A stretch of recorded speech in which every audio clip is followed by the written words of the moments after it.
Welcome to the Friday Five with Steve Greenfield on CBT News. Welcome to this week's Friday Five, where we recap the last week's automotive technology deals. This is Steve Greenfield from Automotive Ventures, and thanks for joining us. At the end of last year, I declared 2020 as the year of the SPAC. At their highs, 5 EV startups that went public through mergers with special purpose acquisition companies were worth $60 billion. The stock market corrections that followed have been brutal. 3 of the companies plunged to new lows this past week as short seller attacks, management turmoil, and execution issues led investors to reconsider their prospects. They've lost more than $40 billion of market cap combined from their respective peaks. The sliding valuations of Nikola, Lordstown Motors, Fisker, Canoo, and Arrival underscore the risks surrounding the blank check boom. Unlike in a traditional initial public offering, going public via SPAC allows companies to make forward projections to investors during their listings. This was key to ginning up interest in EV companies, while all 5 are still working on delivering their first vehicles to customers.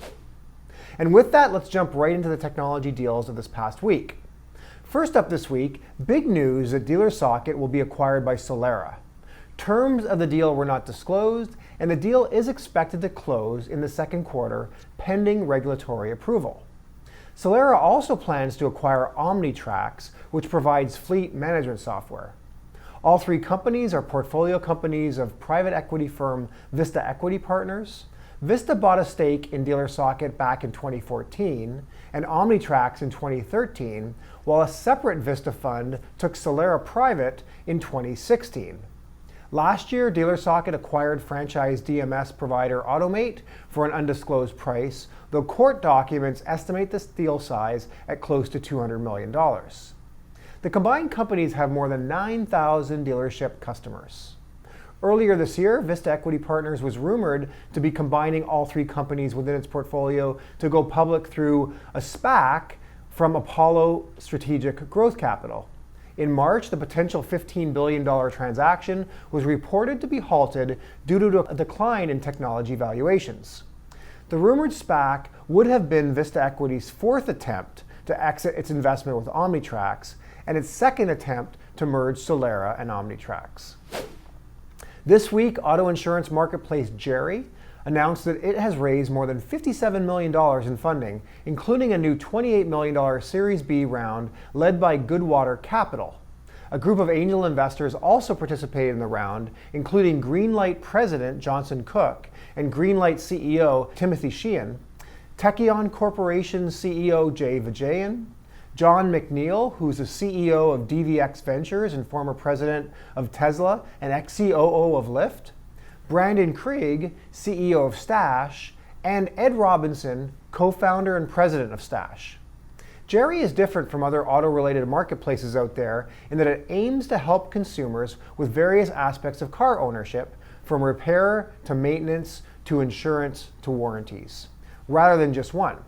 Although for now it is mostly focused on insurance, it plans to use its new capital to move into other categories of car ownership.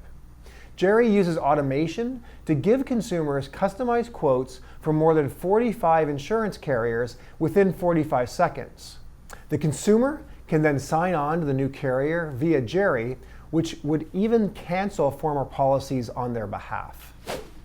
ROCSYS, the global leader in robotic EV charging solutions, has raised $6.3 million, or 5.25 million euros, in a round led by WERIDE.AL.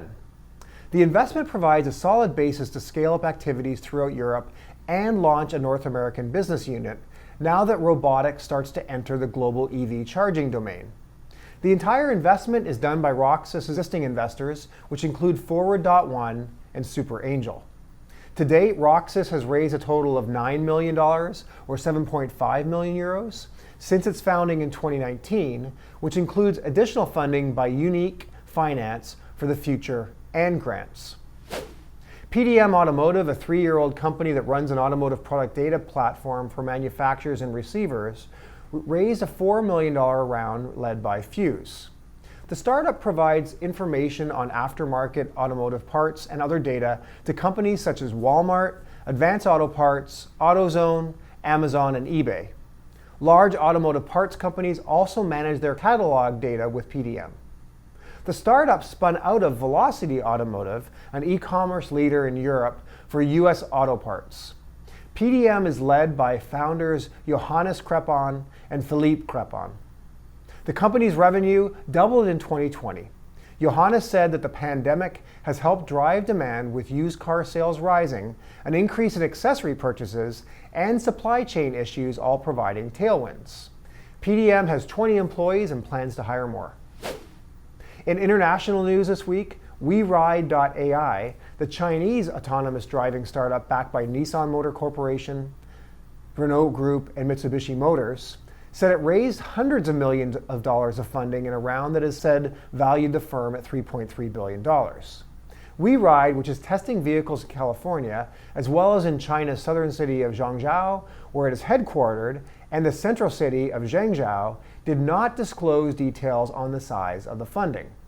Investors taking part in the latest funding round include IDG Capital and Homeric Capital. It raised $310 million back in January. WeRide is pursuing a Level 4 autonomous standard in which the vehicle can handle all aspects of driving in most circumstances with no human intervention.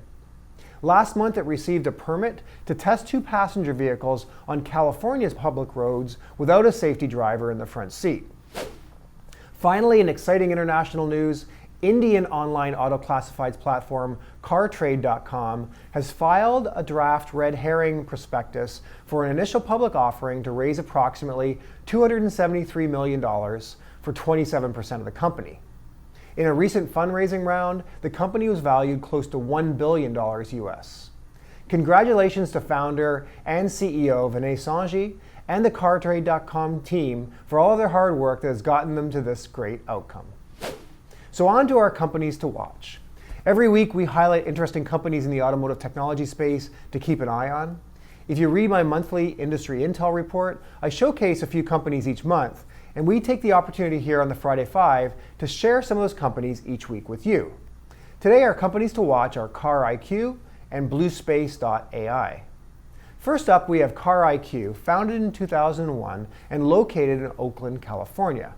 Car IQ is the first payment solution developed for fleet vehicles, enabling vehicles to autonomously initiate and complete payments for services such as fuel, tolls, parking, and more. Car IQ's platform makes it easy for fleet managers to onboard vehicles and replace personal credit and debit cards with direct connections from vehicle to financial institutions.